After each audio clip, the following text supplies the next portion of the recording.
Okay, it's time for a specific guide for our lovely Jinhsi. In this guide, we'll basically go through everything about Jinhsi that you need to know, from overbuild to teams to rotation, as well as some other advanced mechanics that only Jinhsi have. We'll look into them all. First off, let's look into her kit. Now, I'm pretty sure you guys can actually read the description in the game for Jinhsi, so I won't actually just going to read it and I will simplify everything down for you guys. Basically, Jinhsi will be a character that focuses on dealing resonant skill multiplier. So her basic attack, as you can see we're doing here, will almost never be used. The only most important thing about the basic attack right now is that you have to do up to a 4 basic attack, and when you do, her enhanced resonant skill, or we call it incarnation, will become available. Once you press that, now all of her basic attack will become an enhanced version, and this time it will be counted as a resonant skill multiplier. Once you're in incarnation stage, you will continue to do your basic attack up to 4 times, and after the 4th basic attack, once again, a new resonant skill which called Illuminous Epiphany will become available, or in other words, once you cast it, she basically does a hyper beam with her dragon alongside her. Now, her Illuminous Epiphany resonant skill is quite important because this skill you have the ability to have stack upon it to do even more damage. As you can see here, the game do say that whenever your other party members do attribute damage, Jinhsi will gain 1 incandescent. This effect may be triggered by damage of the same attribute up to 1 time every 3 seconds, and additionally, if they do coordinated attack, Jinhsi gains 2 incandescent. To simplify it down for you, for example, if we choose team members that have access to sub DPS damage, or in other words, coordinated attack, and as you can see here, those characters can include, such as Yinlin, Mortifi, Verena, Yuanwu, Baizhi. Right now, let's take for example, if your team you built are Jinhsi, Yinlin, and Mortifi. If you set up both Yinlin Forte Circuit as well as Mortifi's Resonance Liberation, and you have Jinhsi to be on field, every 3 seconds you will have 7 incandescent stack for Jinhsi, because Yinlin will have 3, 1 coming from her electro damage, which is considered to be attribute damage that give 1 stack, 2 coming from her Forte Circuit doing off-field damage for you, right? That's a 3. Mortifi is the same, you get 1 stack from his fusion damage and 2 from his off-field damage from his liberation. And obviously you also have 1 stack from Jinhsi doing her spectral damage, therefore it's a 7. However, if another team member is actually the same element as Jinhsi, or in other words, for example, Verena is in place of Mortifi this time around, then you only get 6 stack every 3 seconds for Jinhsi, and Verena is of the same attribute, therefore they share the same cooldown. And so stacking up incandescent stack as much as you can during your rotation is one of the most important thing when you are playing Jinhsi, for this is going to be a huge difference with you having no stack and you having 50 stack. First, you can see here, if Jinhsi were to be at max level, which is level 90, you get around a 45% multiplier per stack. And if you were to do the math and add everything together for her resonant skill Illuminous Epiphany, that goes to over 2700%, which is, well, I am pretty sure you guys know that this is a very high number. So you can basically see the importance. Of course, we'll touch more on team rotation later on to actually help you achieve 50 stack a lot easier. But also another part that's very important regarding her kit is that after you use this skill Illuminous Epiphany, or basically, the hyper beam, for ease of understanding, Jinhsi gains unison. And what this does is that it basically automatically triggers her ultra skill and intro skill of your other party members when you switch to them while not consuming your current concerto energy. So basically it is a free ultra skill switch instantly after she casts her Illuminous Epiphany skill. This is very important because if you look into her ultra skill, whenever she casts her ultra skill, now the time that it takes for her to gain incandescent stack before with 3 seconds reduces down to 1 second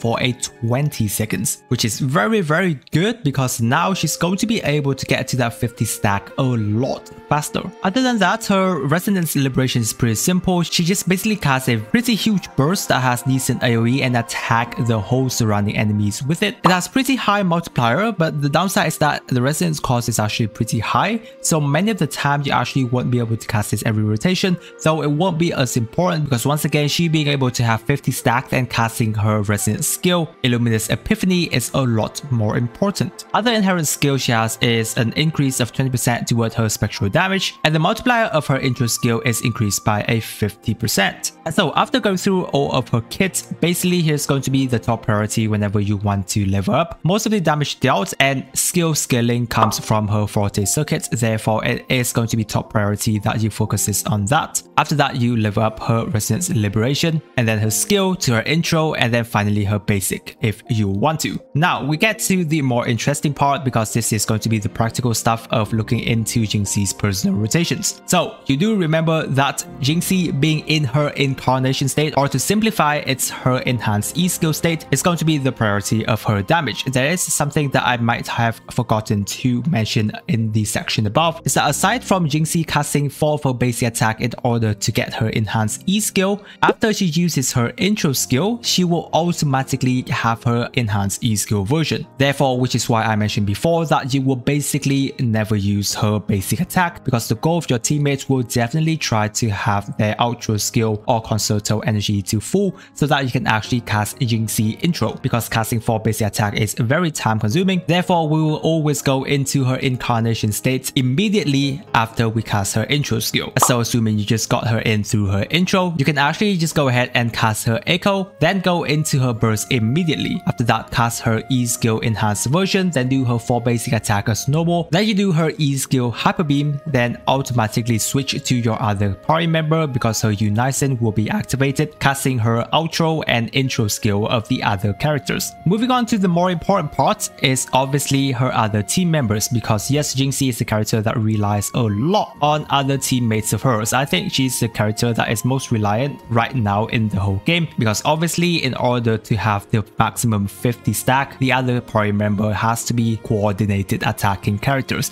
and therefore at this point in time we don't actually have too many. It's only Yinlin, Mortifi, Verena, Yuanwu, and Baizhi. But obviously many of the time I don't actually recommend you guys to go with Yuanwu or Baizhi, because first of all, even though he has his skill up all the time to actually help Jinxi with her stacks, but he lacks a lot of damage. Therefore it feels as though that you will be only having 2 characters on your team dealing damage, assuming your other character it's not Verena or Baizhi. If they are, then most of the time it's only Jinxi who is going to be the character that deals damage. The whole point of having off-field coordinated attacking character is also to have Jinxi team have the sub DPS damage together as well. Baizhi, even though we know that she has pretty decent buff, not too far behind Verena, but the fact that her ability to hold coordinating attack off field can be limited to like a 4 times only unless you have her other resonance, that is not too much of a helping towards Jinxi the best either. Therefore, many of the time try to have either Mortify and Verena on your team if you are really free to play. And while of course if you did pull for Yinlin, then yes, Yinlin cannot be skipped on a Jinxi team. Other than that, you also have, you know, an option of Taoqi. Now Taoqi is not a character that will help you with coordinated attack, but she does have access to pretty good E skill buff toward Jinxi from her outro skill. So if you are, you know, very lacking in character, I mean, well, I don't think you would be lacking that much of a character anyway,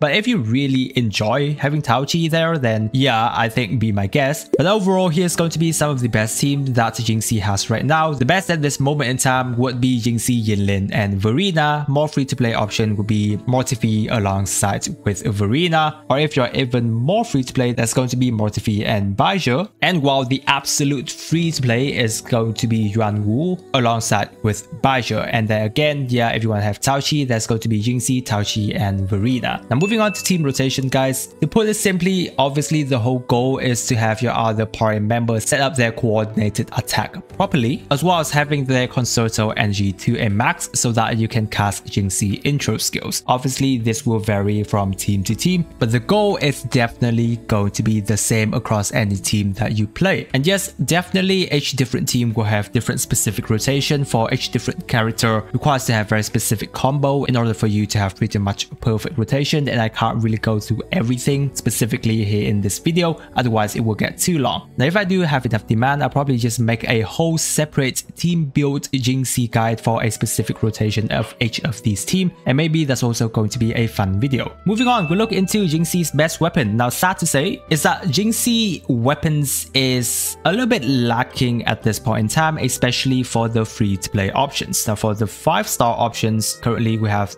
the Verdant Summit, as well as the Lustrous Razor as the other 5-star options. Obviously, the Verdant Summit is going to be working much better than the Lustrous Razor for Jinxi. However, many of you I know that won't be having access to Verdant Summit, so technically your best in slot right now would be Lustrous Razor if you're not going with her signature. A bit of the downside, of course, is that if you don't have her signature, then you are trading off quite a decent amount of damage, because it can go up to around 18 to a 20% different from these weapons, which is why, as I've mentioned, is that Jinxi options are quite limited at this point in time, and that goes even worse when we touch on the free-to-play options of the 4-star, because literally there aren't that many 4-stars she can use. Helios Cleaver is probably one of the best right now that you can use. For the absolute free-to-play, you just have to go with the Broadblade number 41. Even though it has energy recharge secondary stat, we just have to deal with it to make use of its passive. And the really sad part is going to be the Battle Pass weapon, because many of us think that the Battle Pass will work, however it doesn't actually work that well. While it does give you crit rate, which is a pretty nice stat stick, but in order for you to get its passive to be activated, you are required to do a basic attack as well as heavy attack on Jinxi to get the stack. And as we know, Jinxi almost will never use her basic attack, because after her intro skill, she immediately go into her enhanced skill version and will not be casting her basic attack. So a Battle Pass option is actually pretty much a no-go. Therefore, I just recommend you to go ahead with the other 4-star free-to-play options that you have access to right now, and maybe just go ahead and save for her signature down the road if you are lacking in gems right now. Regarding Echo build, Yue is basically a must-have for her, because not only does Yue does pretty decent amount of damage, some other things that Yue also do is that it increases her skill by a 16%, while also has the ability to do damage over time. Now this, if you didn't know, also has the ability to help Jinxi gain stack. Therefore, Yue is a very good option. So I would definitely not recommend you to go for the axe at cost 4 unless you have really good crit ratio upon that piece. Otherwise, just go with Yue. Now, if you want to, then yes, you can potentially go with a double spectral and lingering tune set. But honestly, guys, if you're going for echoes anyway, you just might as well as go for a full Celestial Light set. Regarding the specific stats of each echo piece, the 4 cost is definitely going to be either crit rate or crit damage depending on what you are missing. Now the 3 cost part is a little bit interesting, because usually you can go with double spectral damage and that's still nice. However, this time around, if you go with spectral and attack percentage, sometimes you can get better result at that. So honestly, once again, I recommend you to prioritize substats of the set more. So if you have a double spectral damage piece and they all have very good substats, you can just go ahead with that. But obviously, if you do have a spectral damage and an attack piece that are very good, then that's going to be the best case for you. And obviously, the 1 cost is always going to be attack percentage. You can also go with a double cost 4 and a triple cost 1, and that obviously go to with a crit rate, crit damage, and a 3 attack percentage cost. Though once again, for endgames, I try to recommend you guys go with a double 3 cost piece and a cost 4 set, because that will always get you the most damage. Now, before we get into the more interesting part, let's touch a bit on for those of you guys who are worlds or who are so down bad to with Jinxi that you have to get her sequence. Now, her S1 basically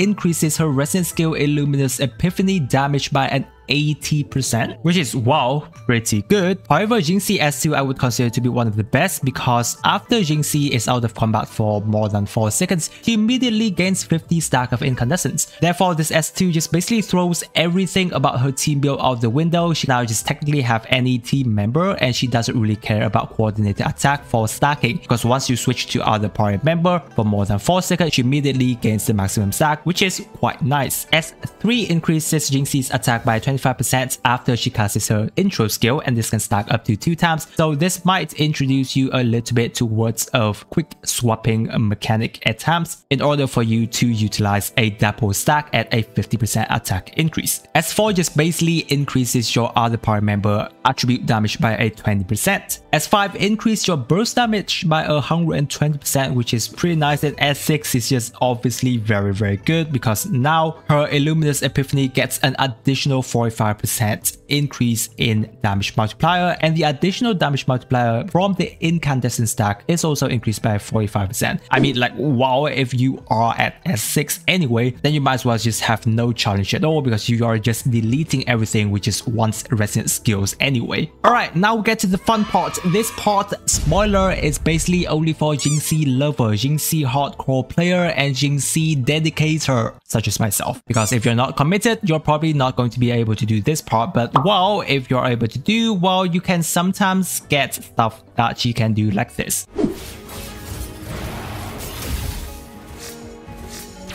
Lend me your strength.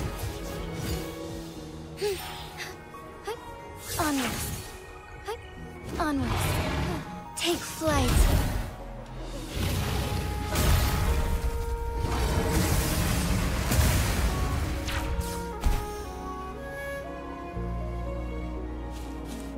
So Jinhsi is a character that has very interesting mechanic because she have access to some cancelling that other characters don't have. Therefore, we are able to achieve some very nice thing like this with Jinhsi. So basically here, I'll just show you the step-by-step in how I actually do it, because if I try to explain in every single detail, it will take a very long time. So I will just give you the step-by-step, and then once you do it, you will actually understand more once you actually put in some practice, because you will need to put in some practice. It took me around an hour and a half to achieve stuff like this. So while if you do really love Jinhsi, you will be able to do it. So here is going to be the steps. Right, first off, you equip the bird cost 3 echo into the main slot so that you can use its skill. And the next part, I would say, have like 3 major parts. Part 1 is going to be allowing Jinhsi to trigger her skill mid-air. So how you do it is you first cast your 4 basic attack. Afterward, you jump and you heavy cancel. Then you use your heavy again into your grappling hook. After that, cast your echo and then trigger her enhanced skill version. And then after that, we move into part 2, which is basically a very flexible part. This is a part where you can just go anywhere and basically dash anywhere that you want, because obviously Jinhsi can air dash whenever she is in her enhanced skill version. So how I do this part is basically I dash, then use one of her basic attack, then I do a double dash to her second basic attack, to a double dash again. After that, I cast her basic attack 3, use her enhanced skill version, then use her 4th basic attack to immediately using her skill enhanced version. The goal of this part is to basically wait for the grappling hook timer to be back, and therefore after you cast your enhanced skill version, you can actually do another jump heavy cancel into your grappling hook again, allowing Jinhsi to actually have a very high double jump. And so guys, basically the 3-part step is going to be like this, showing on screen right here. As I've said, it is going to be a very dedicated section going into Jinhsi mechanic. You can actually just go ahead and mess around with this, because especially on part 2, it is very flexible in terms of how you want to guide Jinhsi towards. And so guys, obviously if you do have any questions, leave it down in the comment section and I will look into it there. I hope that you really did enjoy the video guys. That is everything I've got to Jinhsi right now. I really love her character gameplay ever since I got to pull her yesterday. I've been grinding her out a lot